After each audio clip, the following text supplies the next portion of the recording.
আসসালামু আলাইকুম ওয়া রাহমাতুল্লাহি ওয়া বারাকাতুহু।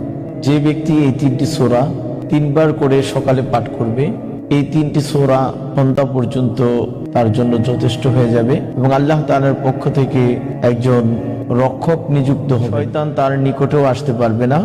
সূরা তিনটি হচ্ছে সূরাতুল ইখলাস, সূরাতুল ফালাক এবং সূরাতুন নাস। আমি আবারও বলছি, সূরা তিনটি হচ্ছে সূরাতুল ইখলাস, সূরাতুল ফালাক এবং সূরাতুন নাস।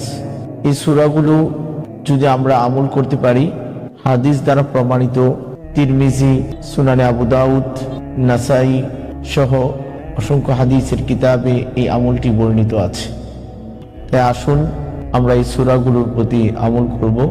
সূরাতুল ইখলাস, আউযু বিল্লাহি মিনাশ শাইতানির রাজীম, বিসমিল্লাহির রহমানির রহিম।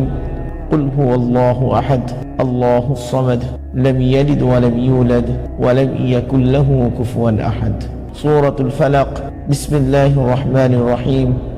কুল আউযু বিরাব্বিল ফালাক, মিন শাররি মা খালাক, ওয়া মিন শাররি গাসিকিন ইযা ওয়াকাব, ওয়া মিন শাররিন নাফফাসাতি ফিল উকদ, ওয়া মিন শাররি হাসিদিন ইযা হাসাদ। এবং সূরাতুন নাস, বিসমিল্লাহির রহমানির রহিম। কুল আউযু বিরাব্বিন নাস, মালিকিন নাস, ইলাহিন নাস, মিন শাররিল ওয়াসওয়াসিল খান্নাস, আল্লাযী ইউওয়াসওয়িসু ফি সুদুরিন নাস মিনাল জিন্নাতি ওয়ান নাস। আল্লাহ তাআলা আমাদেরকে এই সূরাগুলোর উপর আমল করার তৌফিক দান করেন।